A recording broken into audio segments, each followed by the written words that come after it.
Hello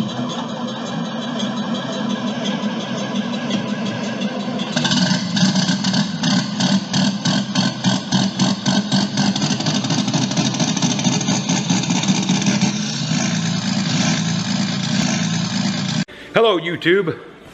Well, it's been a couple weeks since I've been on here. We just ain't really had that much interesting stuff going on. But today we're going to start getting things ready for fall. But before we get the harvest machinery out, we're going to put some new blades on a batwing mower.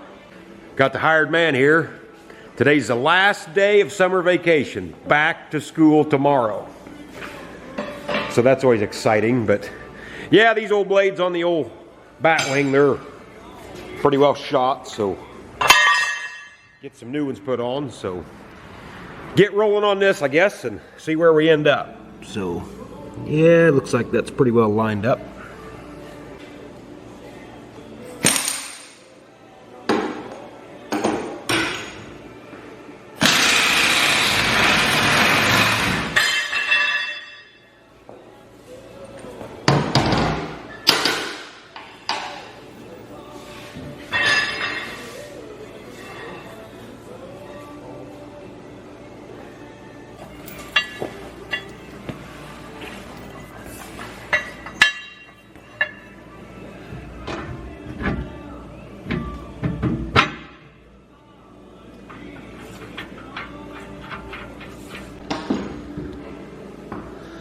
Got her going the right way.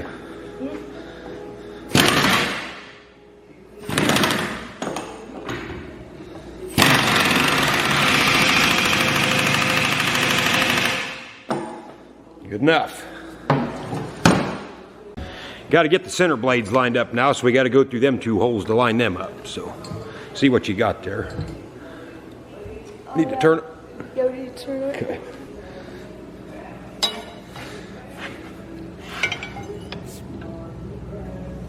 Whoop. Need to come back.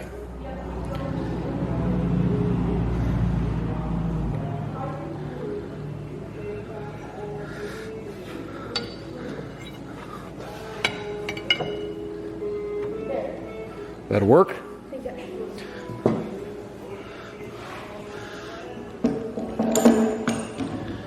Sure you get her on there good. You might have to bump it to get the.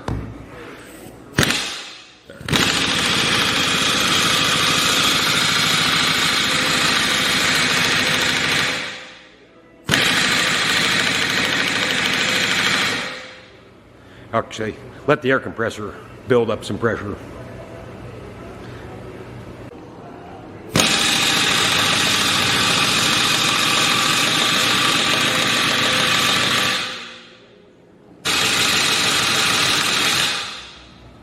Okay, we'll have to get a cheater.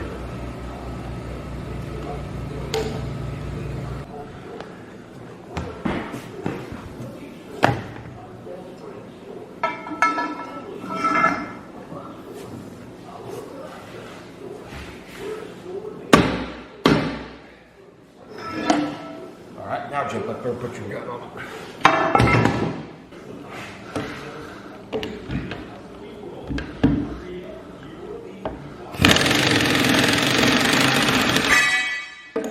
Okay, let her eat. Need to turn it some? Yeah. Which way? Back towards me. Yeah, that should be it.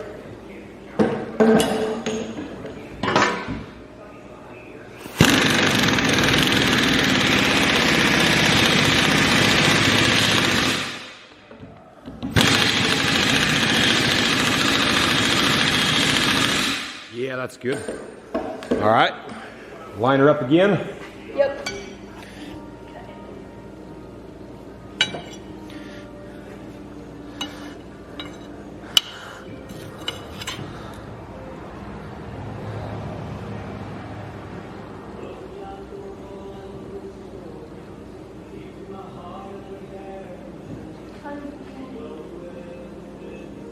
That should get it. Okay.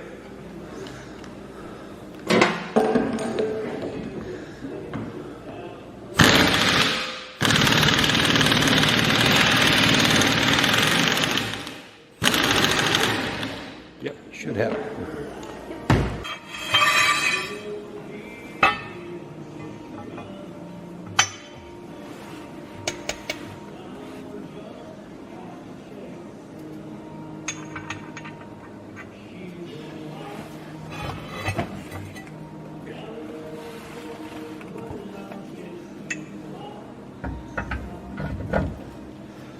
pick the end up. Now you have to twist it. Just keep, actually rotate it toward you.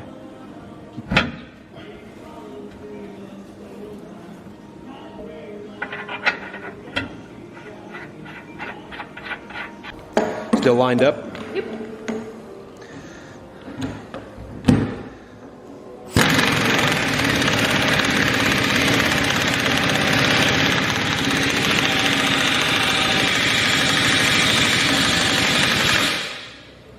So yeah, you can tell that ain't a bad job. I mean, we took 2 blades off last night, but still the whole process didn't take 30, 40 minutes probably.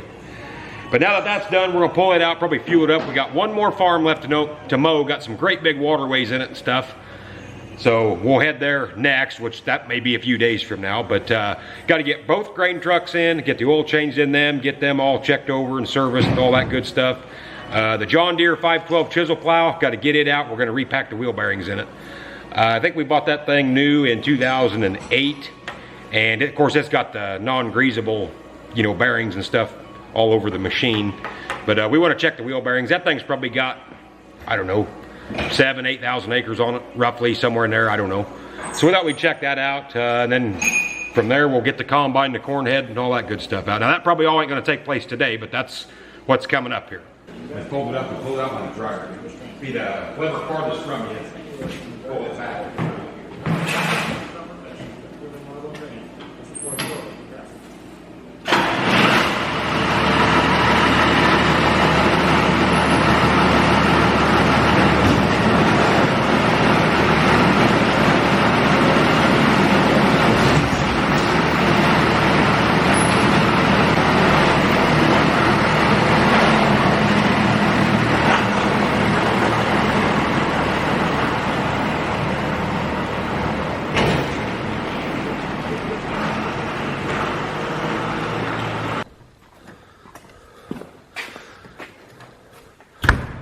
Okay, you want to fire up both trucks. I'll get the doors open. This is the chisel plow here. We're going to check the wheel bearings in. This Landau, we just got it a year ago, which it was used, but everything seems pretty good on it.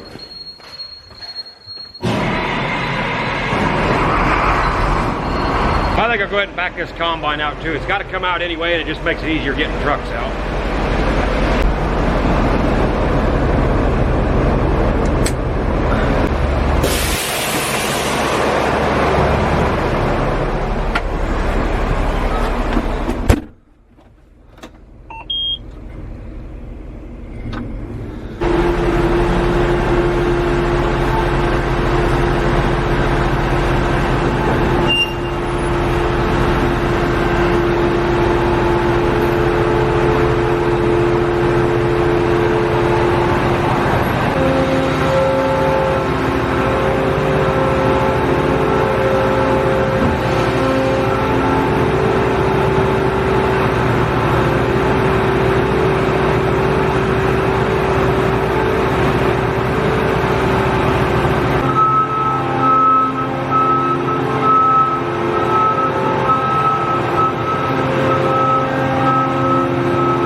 Well, damn it. I still can't get used to this idle deal on these trucks. They won't idle. They'll shut themselves off if you don't speed it up. And I forgot to tell Henry to speed it up.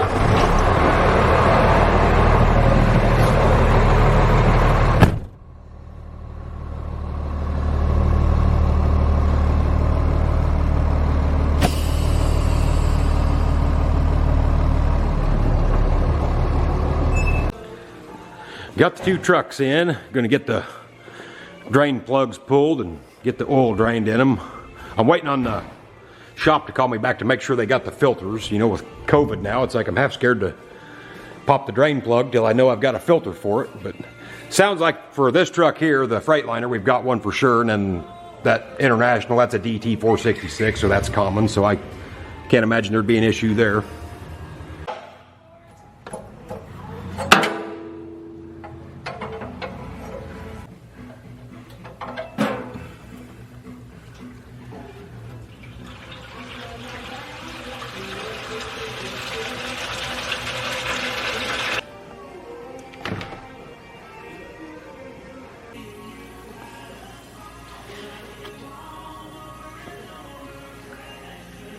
And yes, I changed the oil filter. I just didn't show it on camera because I can't get the camera under there. Got the oil changed in both trucks. I didn't film much of that. I mean, shoot, most of you guys know how to change oil in trucks, so didn't have to get carried away on that. But they're pretty well ready to go for the most part. Just got to check the tire pressures and then raise the beds up and do some greasing there. But next step will probably be get the combine in, start going over the corn head. John Deere had to come out and do an update on some electronics in the cab, so they got that done. That didn't involve me. It only took about 20 minutes. They just had to plug into it and get that going. So that's done, and get that chisel plow hooked on and start going through the wheel bearings on that. Before anybody panics, I got a block of wood under it back there. It's not going to come down. That's my safety stop. That's more than adequate when it's empty like this.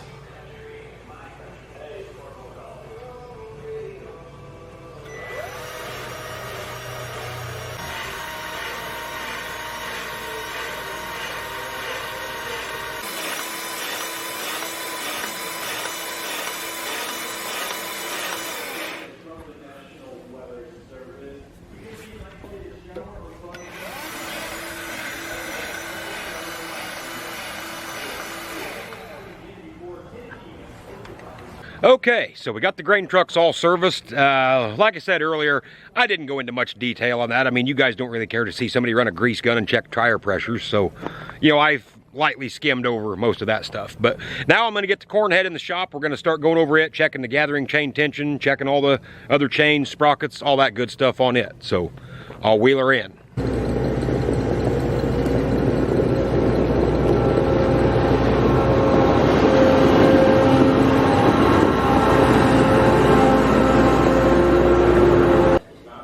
We're going to start out by adjusting the gathering chain tension.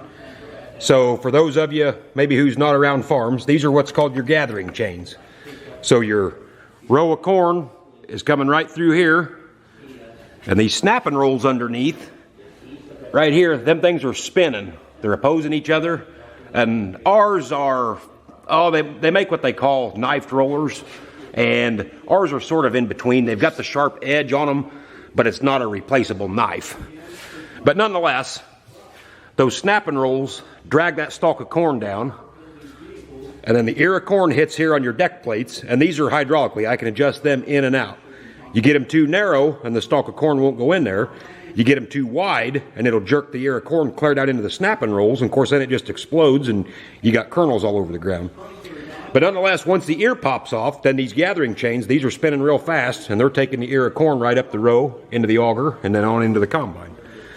So on these gathering chains, they can get loose, and this is your tensioner, and so basically this piece of pipe here is what is your stop, I guess you could say.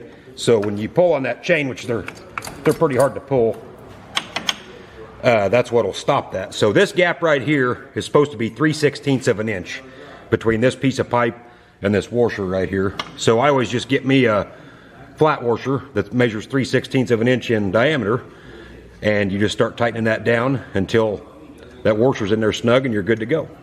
And the way you do that is you bust this jam nut loose, and then you just either tighten that in or out, you know, which, I mean, you're never going to have them overly tight. I mean, once you run them, they tend to get a little bit loose, but that's something with the acreage that we farm, we just have to do once a season. You know, I done these last year before harvest, and as you can tell here, I mean, yeah, they need adjusted just a little bit, but it's not like they're just completely out of adjustment where it's like, holy cow, you know, or you have to stop halfway through the season and do it. For the acres we farm, we can adjust them once and get by. Okay, so this one here, he's ever so slightly out of adjustment, but I'm going to go ahead and adjust it. Sometimes you got to work them either way. There we go.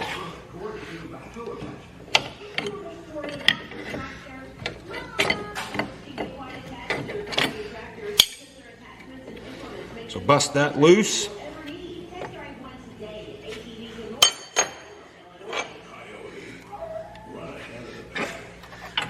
This will probably only take a turn or two. It ain't gonna take much. Yep, right there. So now my washer just fits in there nice and snug. I can't wiggle it back and forth between the pipe and the bolt. And we're good to go. Get that done. Tighten your jam nut back up. And that's it.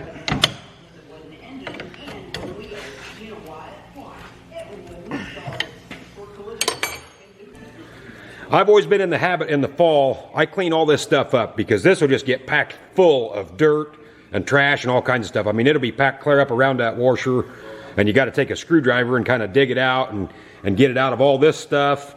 That stuff just sits in there all winter and it corrodes and it makes a mess. So when I get done in the fall, I clean all that out, blow it off, and then take the pressure washer and get it all cleaned up.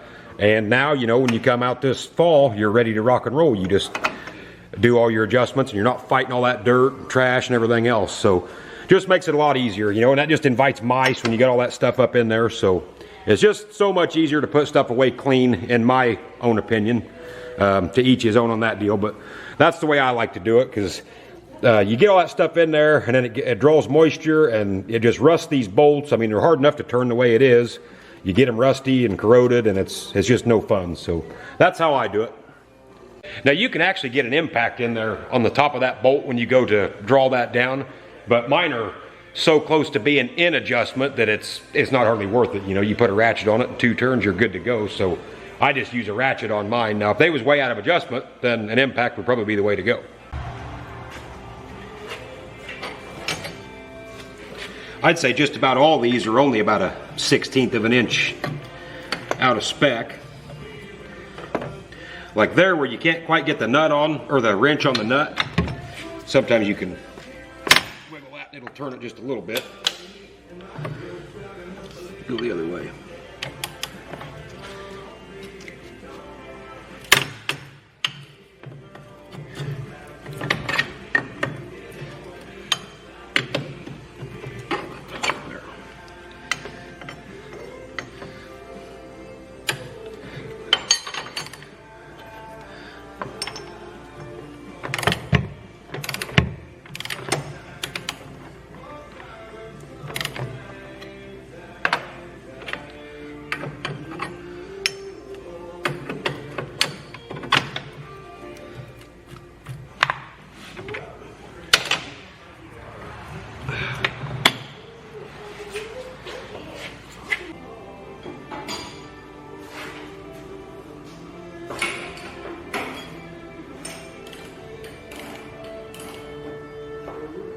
So we got the gathering chains all adjusted. That didn't take long. Next, we're gonna check the oil in the gearboxes.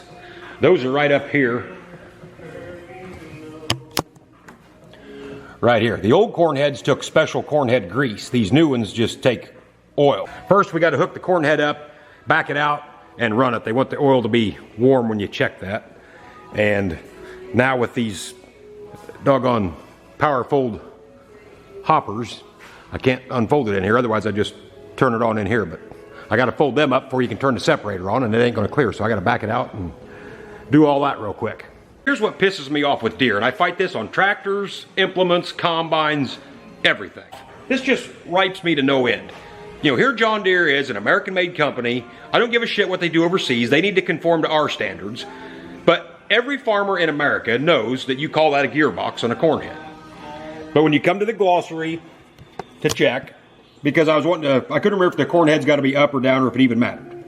You know, we need to have something in here called either gearbox or gear case, but nope, we can't do that. It's probably some stupid fucking finagled name that nobody even knows what to call it. So now you got to flip through the glossary for 10 minutes trying to figure it out, you know. And I don't care what they call it in Europe or wherever else. This is America, this is an American-made company, so let's call it a gearbox or a gear case, and then the people overseas can figure out what we call it. But it's probably some stupid European name, what they call it over there, and now you got to dig through the manual. But we fight that on tractors and everything. Just call it the common name that every farmer calls it.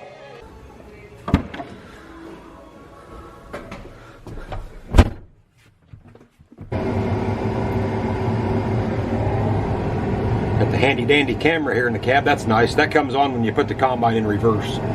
You can actually customize that. Some people got them on their unloading augers, and you can customize it to turn it on whenever you do certain functions.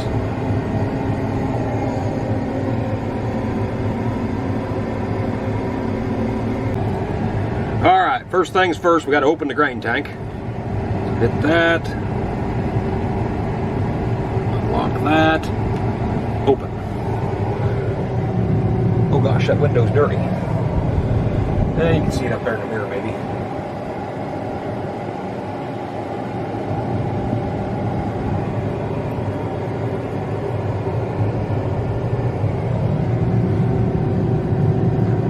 Voila. All right, we'll kick the head on now.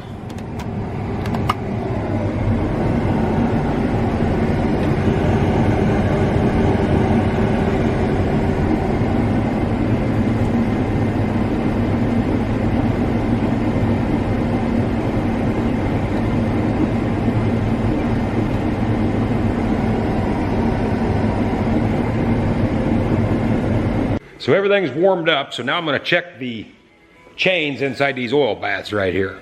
Right down here on the side of the head, I'm going to take this cover off. There's a chain in there. I want to check the tension on the chain and then check the oil level.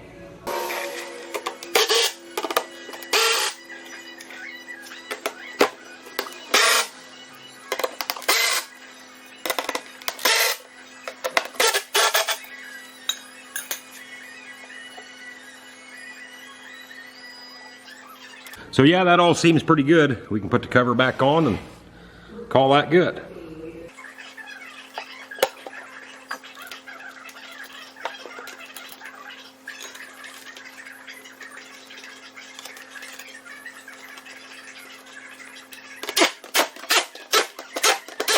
Well guys, I'm gonna call her a day there, and this is probably a good stopping point on the video. You guys tell me. I used to make videos 25 minutes long. Some people got to bitching saying they was too long, so I kind of shortened them up to 12 or 15. But you guys tell me, if you want longer videos, I'll make them longer. If you want them shorter than 10 minutes, that's fine too. Let me know. But stick with us here on the Growing Corn YouTube channel. Next time you tune in, we're probably going to be checking oil in the gearboxes. Get everything switched over. I think everything's still set to wheat, so we'll get everything switched over to corn. Got to get an auger ready. Today is August, I think, 19th, and we're roughly about 30 days out. It'll probably be, I'm going to say the 15th of September, roughly, before we start. Judging by today, that's probably plus or minus a few days. But we still got some stuff to do, but harvest is right around the corner. So thanks for tuning in, guys. We'll see you next time.